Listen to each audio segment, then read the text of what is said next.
Welcome to लक्ष्य सेतु। आज है 24 जनवरी और 24 जनवरी से करंट अफेयर्स के जितने भी क्वेश्चन बनेंगे आज हम इस वीडियो में डिस्कस करेंगे। तो चलिए स्टार्ट करते हैं। आज का ये है पहला क्वेश्चन, उत्तर प्रदेश का वह पहला शहर कौन सा है जहां 100% वैज्ञानिक तरीके से अपशिष्ट प्रसंस्करण वेस्ट प्रोसेसिंग किया जाता है। ठीक है, तो इसका आंसर हो जाएगा लखनऊ।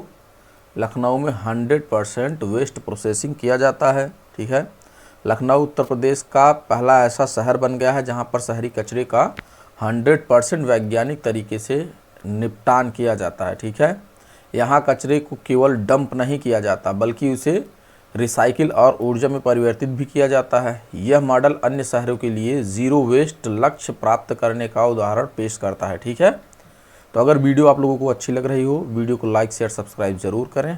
तो नेक्स्ट क्वेश्चन है, पराक्रम दिवस किस स्वतंत्रता सेनानी की जयंती के उपलक्ष्य में मनाया जाता है? तो इसका आंसर हो जाएगा सुभाष चंद्र बोस जी के। ठीक है, हर साल 23 जनवरी 2026 को पराक्रम दिवस मनाया जाता है। यह आयोजन महान स्वतंत्रता सेनानी नेताजी सुभाष चंद्र बोस की 129वीं जयंती के उपलक्ष्य में मनाया जा रहा है। इस कार्यक्रम का उद्देश्य युवाओं को नेताजी के साहस, एकता और देशभक्ति के आदर्शों से प्रेरित करना है।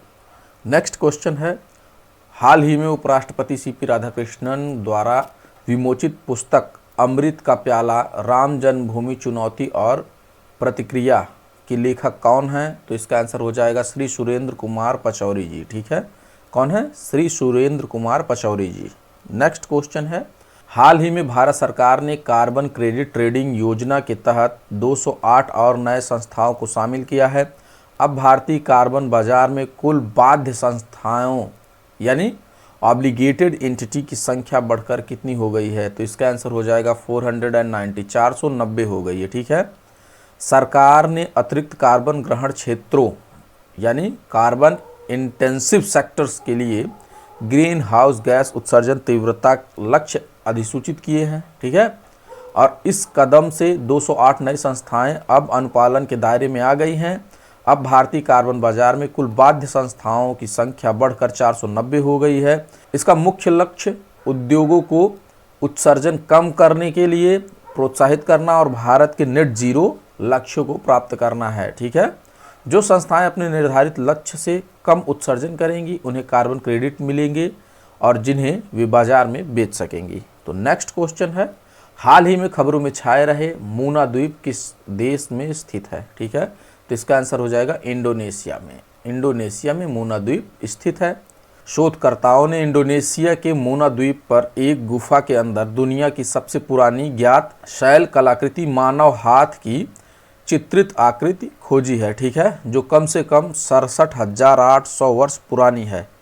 मूना द्वीप इंडोनेशिया के दक्षिण पूर्वी सुलावेसी प्रांत में स्थित है और लगभग 1704 वर्ग किलोमीटर क्षेत्र में फैला हुआ है। द्वीप का भूभाग पहाड़ी है जो लगभग 445 मीटर तक ऊंचा है और इसके उत्तर और उत्तर पूर्व में सागौन वन है। ठीक है, मूना द्वीप अपनी समृद्ध संस्कृति, प्राकृतिक सुंदरता, वनों और स्वच्छ समुद्र तटों के लिए जाना जाता है। नेक्स्ट क्वेश्चन है, भारत ने हाल ही में किस देश को 7.5 टन जीवन रक्षक कैंसर की दवाएं भेजी?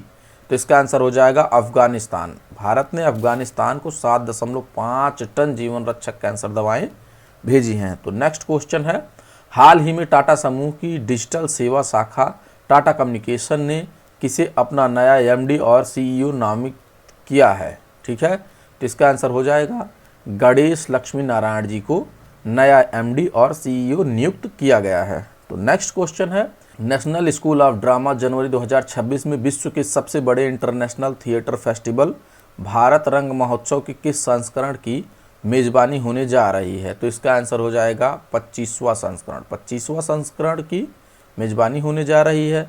यह महोत्सव 27 जनवरी से 20 फरवरी तक आयोजित किया जाएगा और यह भारत रंग महोत्सव का 25वां संस्करण है जिसे हम सिल्वर जुबली भी कहते हैं, जो इसे और भी खास बनाता है और इसे भारत के इतिहास में थिएटर का अब तक का सबसे समावेशी और व्यापक उत्सव माना जा रहा है। नेक्स्ट क्वेश्चन है, हाल ही में भारत में चींटी मक्खियों यानी एंड फ्लाइज की 2 नई अत्यंत दुर्लभ प्रजाति की खोज की गई है। तो इसका आंसर है मेटाडान घोरपदेई और मेटाडान रिमेरी। ठीक है, ये 2 नई प्रजातियां जो हैं खोजी गई हैं। हाल ही में पहचानी गई ये प्रजातियां मेटाडान घोरपदेई और मेटाडान रिमेरी जो सिरफिडे कुल के अंतर्गत आती है। यह खोज अमृता विश्व विद्यापीठ के एम शंकरारमन और केरल कृषि विश्वविद्यालय के MS अनुज द्वारा की गई है। इनके निष्कर्षों को अंतर्राष्ट्रीय शोध पत्रिका जुटैक्सा में प्रकाशित की गई है। मेटाडान घोरपदेई को दिल्ली के उत्तरी रीज अरावली का विस्तार में और मोटाडान रिमेरी को तमिलनाडु के पश्चिमी घाट सिरुवानी पहाड़ियों में पाया गया है। ठीक है, तो नेक्स्ट क्वेश्चन है, हाल ही में खबरों में छाई रहने वाली लाम्बाडा समुदाय मुख्य रूप से भारत के किन राज्यों में पाई जाती है? तो इसका आंसर हो जाएगा तेलंगाना और आंध्र प्रदेश में। ये प्रजातियां तेलंगाना और आंध्र प्रदेश में पाई जाती हैं। ठीक है, सर्वोच्च न्यायालय तेलंगाना में लाम्बाडा समुदाय के अनुसूचित जनजाति दर्जे को लेकर चल रहे लंबे विवाद की पुनः जांच कर रहा है। लाम्बाडा समुदाय को सुगली या बंजारा के नाम से भी जाना जाता है और इन्हें अनुसूचित जनजाति के रूप में मान्यता प्राप्त है। यह मुख्य रूप से तेलंगाना और आंध्र प्रदेश में फैले हुए हैं। ठीक है, माना जाता है कि इस समुदाय की उत्पत्ति राजस्थान के मारवाड़ क्षेत्र में हुई थी।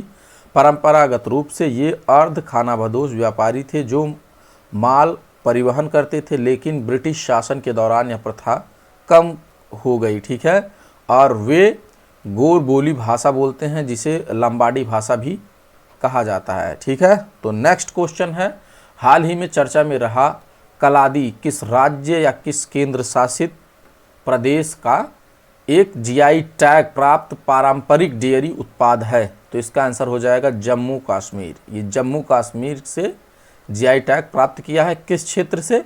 तो ये है उधमपुर से। ठीक है, ये उधमपुर से GI टैग प्राप्त करने वाला है। 1 डिस्ट्रिक्ट 1 प्रोडक्ट के अंतर्गत कलादी को पारंपरिक रूप से कच्चे वसा रहित दूध के मट्ठे के पानी का उपयोग करके बनाया जाता है। इसे एक जिला एक उत्पाद यानी 1 डिस्ट्रिक्ट 1 प्रोडक्ट योजना के तहत राष्ट्रीय और अंतर्राष्ट्रीय बाजारों तक पहुंचाने का लक्ष्य है। बिना रेफ्रिजरेशन के इसकी सेल्फ लाइफ केवल कुछ दिनों की होती है, जिसे वैज्ञानिक पैकेजिंग और प्रसंस्करण के माध्यम से बढ़ाया जाएगा। तो नेक्स्ट क्वेश्चन है जो कि आज का क्वेश्चन है, वर्ष 2026 में जैव विविधता पर संयुक्त राष्ट्र सम्मेलन COP17 का आयोजन किस देश में किया जा रहा है? तो इसका आंसर आप लोग हमें कमेंट बॉक्स में देंगे।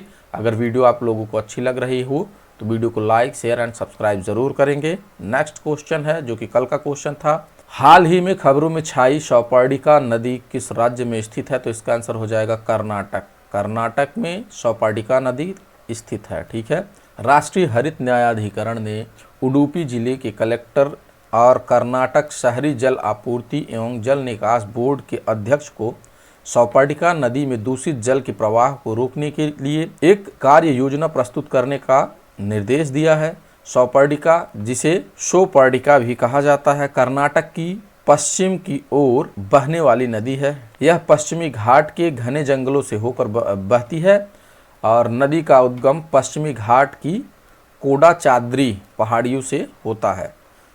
तो आगे बढ़ते हैं और करते हैं रिवीजन। हाल ही में केंद्रीय मंत्रिमंडल ने अटल पेंशन योजना को किस वित्तीय वर्ष तक जारी रखने और वित्तीय सहायता बढ़ाने की मंजूरी दी है? तो 2030-31।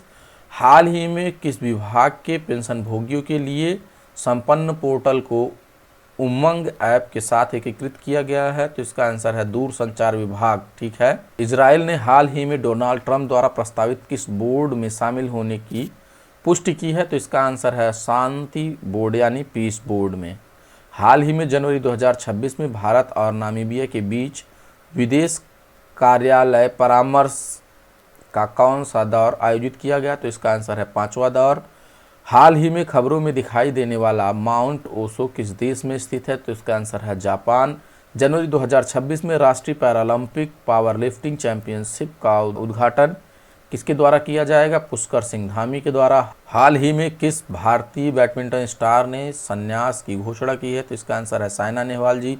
हाल ही में खबरों में दिखाई देने वाला वधावन बंदरगाह किस राज्य में स्थित है? तो महाराष्ट्र में। हाल ही में guardian India operations private limited ने किसे अपना नया कंट्री हेड इंडिया नियुक्त किया है? तो इसका आंसर है करुणा करण अजीजुर को। ठीक है, करुणा करण अजीजुर को नया कंट्री हेड नियुक्त किया गया है।